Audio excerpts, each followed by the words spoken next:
Day 4, Florida State practice. We just finished talking to Mike Norvell and a couple of the players. Luke Pettibon, possible starting Pettibon center. or Pettibone? I don't know, probably Pettibon, but I kind of like Pettibon. Pettibon might be it. Richie Pettibon. I think it's Pettibon. We'll ask him next time. We didn't ask him that this time. We did talk to him a lot, though. It was probably 10 minutes. A lot of good questions and answers, mostly good answers from Luke after practice today. Earl Little as well. And then Earl Little, good answers. who likely will be a starting safety. So possibly 2 new starters on this Florida State football team. We also spoke to Mike Norvell. He talked about today's practice, and it sounded like the offense had a really good start to the day, but then the defense responded and had a really good day as well, which is probably what you want to see. Yeah. It seemed like Mike Norvell seemed to be in a pretty good place 4 days into spring practice. He did. You know, it's always the crux of these things. It's always the problem is if the offense does something well, it came at the expense of your defense. But it did sound like the offense started the day with some explosive plays. The defense, as he said, responded well, and it was to my question about just the competitive spirit of the team. Like, what's the competitive spirit of the team right now through 4 practices? Can you tell? Can you even tell through 4 spring practices? When you ask that question, I guess you're thinking that it wasn't very good last year? I'm thinking I could have used a little bit more. You know what I mean? Like, there were times I thought they competed well against Charleston Southern in the fourth quarter against Cal. They had some competitive moments, but by and large, no, didn't like the competitive spirit of that group, especially in South Bend. You should have phrased it that way. Mike, we watched the competitive spirit last year. Or lack thereof. How are we looking this year? So, but he talked again about he went back to the defense and how he liked how they responded.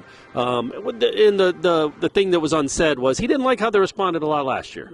And he didn't like how they were Earl Little said something I thought that was interesting when he was talking about the trash talk that's going on between the DBs and the wide receivers. And he said that was something they didn't have a lot of last year either. And that's kind of what I mean. It's just something to get the juices flowing. And he's like, even our quarterbacks are talking trash.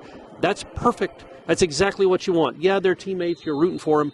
But those 2.5 hours or whatever it was, 5 hours apparently today with the practice, you want that competitive, man. That's what brings out the greatness is being competed with and against. And so I like hearing that a lot from Earl Little, that they're talking a lot of trash. And a little tidbit, I asked Earl Little, although he's a competitor, he's also your teammate. What is a guy that stood out on the other side of the ball that's been really impressive so far at the skill position? And he said, my guy is Jaden Boggs. He mentioned Jaden Boggs as the guy that Jaden. Hey, man, I'll learn your first name when you make a play. When you make a play, Boggs. Right now, you're just Boggs. You're a freshman. But, I think that's – and Norvell talked about him too. So maybe that's a guy that's actually got a chance to – do something this year. Yeah, Javon Boggs came out of high school, had a zillion catches, probably the most productive player. Jaden Boggs didn't have a great year last year in high school. He struggled. Actually. He didn't do much of anything. They didn't go after him. But he also, just comes in with a lot of, in terms of production in high school, the question was, how is it going to translate to college? Because there were a lot of schools that didn't think he had the speed. But when we talked to Tim Harris Jr., the receivers coach, at the media day, the little media day a couple weeks ago, he's like, man, the dude you can look at a lot of players in high school and talk yourself out of why they wouldn't work in college. He's like, he's a guy that everything he does translates. So it's definitely good to hear that. And Earl Little's not somebody I think that just gives away compliments freely. He mentioned one guy. I asked for a bunch. He mentioned one. But the fact that he's, a third-year guy, a fourth-year guy, and he was a 5-star dude. He played at Alabama. He's here. Alabama, him picking out a freshman right away who should be still in high school, I think that says a lot, man. Especially good to hear after what we saw from the receivers maybe a year ago. Again, not something that was great. You were left wanting. But Mike Norvell also just seemed like he was really high on the defensive line today. Yeah. He said that you could felt their presence. Yeah. And listen, that's another area where Florida State's defensive line wasn't the problem with the team last year. But, man, in this defense, and he said it, in this defense, they need the defensive line to go make plays, to attack and put pressure. You wrote a story today on Warchant.com about how the FSU defense did not create any turnovers last year. That's not true, Ira. Well, they created 6. 6 turnovers. 4 against Division I opponents. The nice thing is you remember them all individually when you only have 6. Great plays. Great plays. I think Azaria had a really nice interception some point last season. But, again, Darrell Jackson, James Williams, he actually mentioned some of the other defensive line transfers, Diggs and McCray. again, that group, if this listen, no defense is really good if you don't have a good defensive line, and he seemed pretty excited today. Yeah, and I think James Williams is a guy that we've already written about, we've talked about a lot, but Norvell singled him out immediately. Right. Said he's been really, really good. Again is the today. Exact quote. Yeah. Again today, talking about he's been really, really good the first 2 days of practice, and I asked him the last 2 days, and I asked him like, what's the difference? He's like, yeah, well, the pads are on. Right. That's what you want to hear, man. You want to hear the guys that elevate when the pads come on, because that's real football. This guy, again, we don't know. We don't want to put too many expectations on this guy, but he might be the wild card, the guy that turns this defense from average to good to great, mediocre to average. You know what I mean? Like, you have a defensive end that can make plays and have an impact. Like, we think he might be able to be that guy. That changes the whole complexion of the defense. It was funny. When I talked to Luke Pettibon, the likely starting center, he started 20-something games at Wake Forest. He's played in 38 games. Just very experienced and really just kind of a proven, and he was a captain for Wake Forest, I think, for most of his career. Yeah. Just a real proven leader.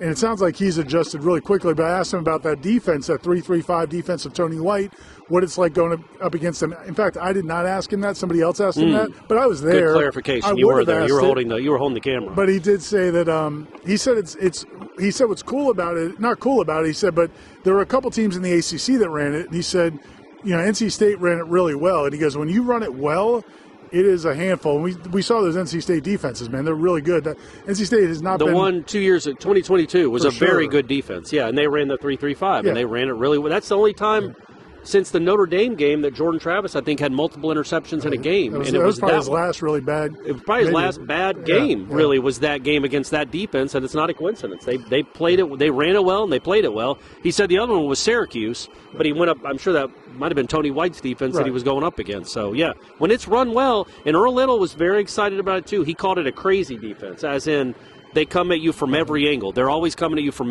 different angles, and again, when you only created 6 turnovers for an entirety of a season, you had 4 interceptions, anything to take the ball away, man. Just something different. So when we spoke to Patrick Surtain and the new safeties coach, Evan Cooper, a couple weeks ago, they said that he's probably going to be the rover. Did he explain what the rover is? He didn't, but he did confirm that he is going to be the rover. So I think it's more of it's kind of a hybrid, strong safety, outside linebacker. Yeah, it's more of a hybrid. I think he's going to be down near the line more than. Yeah, and another thing that Norvell talked about that apparently was a case again today was knocking the ball out. Yeah. And Earl Little said they're trying to be as physical as possible. They are being physical in practice, according to him anyway. And, he brings that physicality. He was the only one he stood out like a sore thumb last year because he did play physical. So more guys like him rallying to the football, getting guys like that around the ball, knocking the ball out, heaven forbid, that would be a nice change of pace. And I do I think Earl Little could be something, man. I'm not saying he's the next. He's not the next Sean Taylor, maybe, or the next. I should use a Florida State guy, the next Derek Gibson. Right. He's not one. He might not be one of those guys, the next Jamie Robinson. But I do really like the mentality he brings to a defense. There were some Florida State. There's some previous Florida State safeties that were about to catch a stray out here, but I passed it. Thanks. I moved on. We did get some injury news today from Mike Norvell. Edwin Joseph, one of the DBs that's also expected to probably be a prominent role in this defense, probably a starter, is going to be out for the rest of the spring with an injury. That's bad news, but the good news is he said it's not going to affect him even in the summer. Yeah, he said he'd be back for the summer, which not the fall. That can always be dicey when you're hoping a guy gets back by like late August, but he said he should be ready for the summer. So he said it's minor, basically, but keep him out for the rest of the spring. Yeah, the only other, I guess, takeaway from where they are right now is, this is the second week of practice. We were talking to somebody on the staff before practice about how important it would be for the players to, now they've had 3 practices. They've been able to watch film. They've been able to show them what they've learned, and now the players have to apply it. So I think now this is like, this next week or two will be really important for just showing. There's so many new players. Yeah. And this is a defense and an offense that I don't even know, man. We need to sit down and figure it out. But it's probably going to be over half the starters on each side of the ball are new guys. Thank God. and so that's not a stunner. There is kind of a just an accelerated learning curve, and I think that part is going to be hard for us to evaluate it. But basically, I guess just listening to what the coaching staff says and how happy Mike Norvell is. What did you think about his answer when he was actually asked about Chase Lofton? Because he praised him immensely in his opening statement, saying he's been very good. So to explain it though, he's talked about the tight ends. He said he's been pleased with the tight ends, and then he went through all the tight ends, and it was like he saved Chase Lofton to the end. And it seemed like he was the most effusive about Chase Lofton. High expectations for him, but 4 days, I like it. Yes, he was, and then he said he's got a chance to help us out immediately. And then he was asked about Chase Lofton, and it was like a 9-word answer, like he's been really good. But I don't know if it's like he's been really good, I don't want to give him too high expectations, or I'm trying to play these cards close to my vest because he's incredible. I couldn't quite read it. You guys go watch it for yourself and make out what you think of Norvell's reaction when asked about Chase Lofton. Because, again, he said he was the number one guy they wanted in the entire recruiting class last year, so he likes him so far for sure. Yeah, and a shout-out to Michael Langston, because during the tour of duty drills, Michael Langston actually mentioned that one of the things he heard from some people around the program was that Chase Lofton in the tour of duty was really killing it. And those are the nuggets we put on the Tribal Council, in the Renegade Room, all across. Here, YouTube. Yeah, you get them sometimes here on YouTube as well. Anything else? Nope. We good? Nope, we're all good. All right, for Corey and Ira in Aslan, I would say for Corey and the spring sale. Thank you, Aslan. That's why. $52 for a full year. $52 for a year, $1 a week, plus you get a $20 gift card to Garnet and Gold while so supplies again, that's last. more like $32 for a whole year because we're giving you 20. And we're giving you 20. A bonus gift. Yeah. We still don't know what it is. Corey and Jeff told me today that it's a shirtless pic of them autographed. Signed. Yeah, signed, Aslan. And tasteful.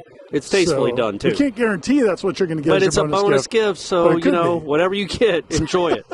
We'll talk to you next time.